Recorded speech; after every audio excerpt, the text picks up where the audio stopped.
أرجو رضاك يا الله، أنت الرحيم يا الله، هبني عطاك يا الله، أنت الكريم منك العطاء يا الله، أنت العظيم يا الله، فيك الرجاء يا الله، أنت الحليم.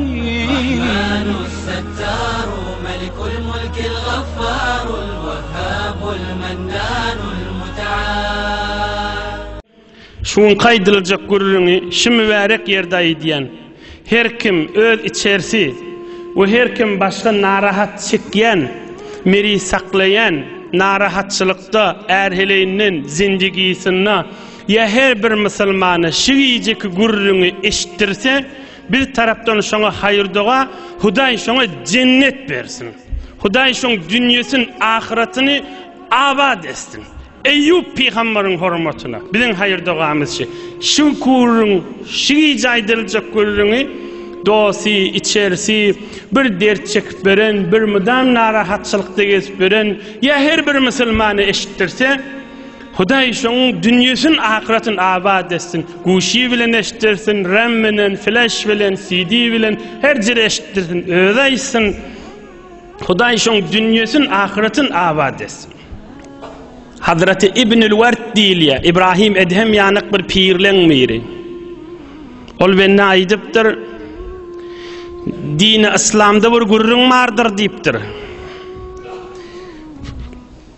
Men tevazza'a fi beytihi ve asbaga'l vudu'a sümme kharaca yuridu s-salata fi cemaatin festaqbalahum munsarifina fe ahzanehu zâlike a'tahu Allahu Teala lehu ecrayni.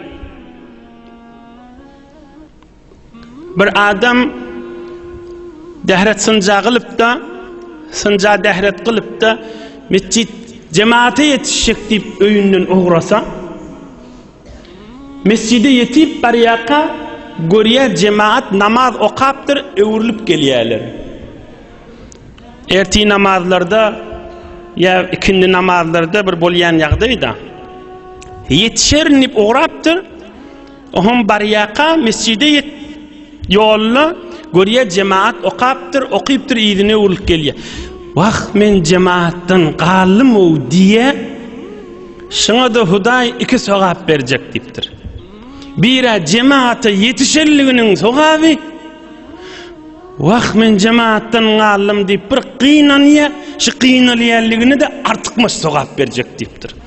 Şimdi şuna bir kaygı da bir narahatçılık bir kıynanını kıynanman, narahatçılığın, kaygın Allah'ın yanında en kadar şu yerde de şehit de Allah şuna sogap padaş verecek de.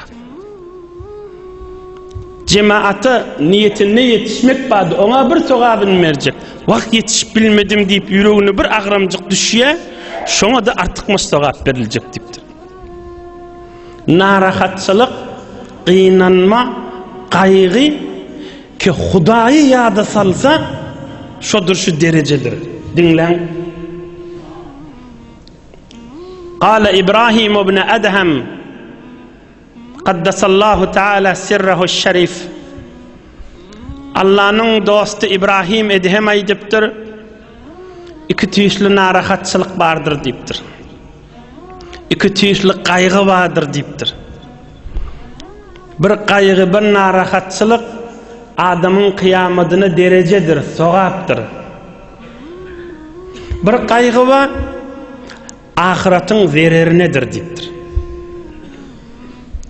Günahın üstünne, haramın üstünne, Hudayın söymeyen zatının üstünne gamı qossa üyüp, günahın yüzünde narahatçılık çekse bir ahiretine zarardır deyiptir. Şu günaha yetişecek bolup kaygı bilen, gam bilen üstüne var ya, narahat bolup, şu günaha yetişecek bolup, şu harama yetişecek bolup, bolor mu, bolmaz mı deyip, bir günah, bir ahiretin yakıya. Ama bir kaygı var, ahirette bana ulukon bir tesbihsanan yali, yok, umra giden yali, kan arada tutun yali, bunun derecesini aldır ya. Huznun leke, ve huznun aleyke. Bir kaygı var sen sogabın arttır ya. Bir kaygı var Günahını arttırıyor. Sogabını arttırıyan kaygılardan halal çörek tapmak. Gülyalı cavan oğlan gece günü ya öğleniptir ya öğlenecek boluyor. Şimdiden kaygısı men näme işe gireyin nipbäde. Her işe de giriptir öyle halal çöreğim olsun dip. Öz ovasyna kaygı etdiýeşin men bir gowy işe gireyin halal çörekli bolayın dip. Ey gülale ýaşaglalla, şu kaygısy kıyamet derecesi daşın.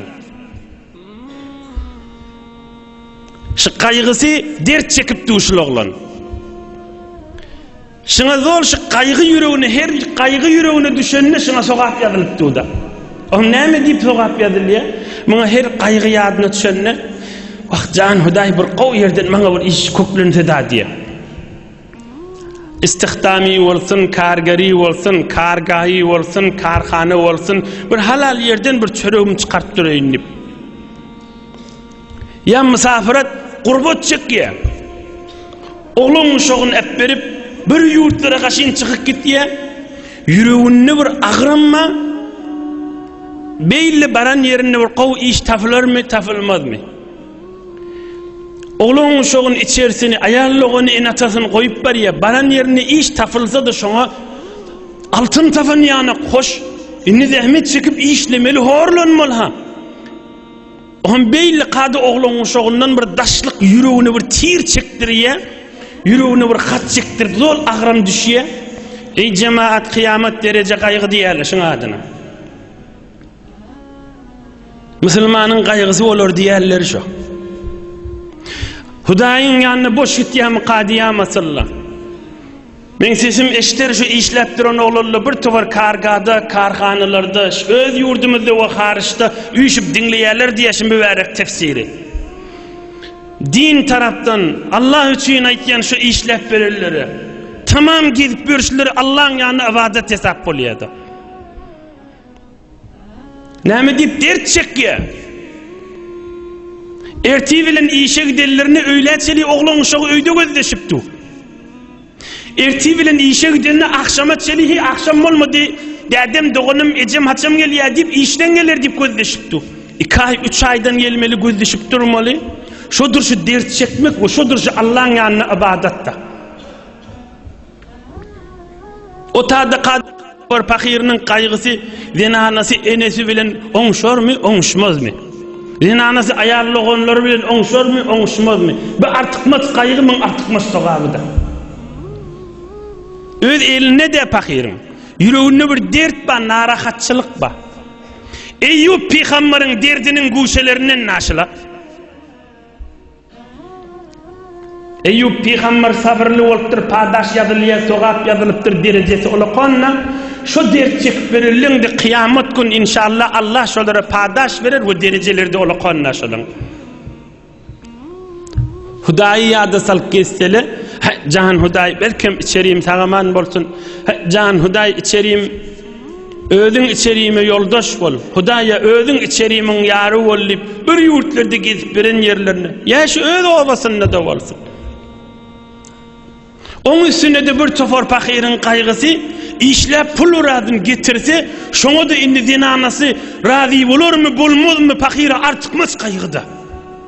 Kıyamet derecesi da şoň. Fakir hoş bolup gelýär, ýanyp gelýär da. Hoş bolup gelýär, ýöne ýanyp gelýär da. İçerisini şoň menen güldürüp bilermi, güldürüp bilmezmi diýip. Can Hudaýa diýip bir her dert çekeni Hudaýa ýada salýar.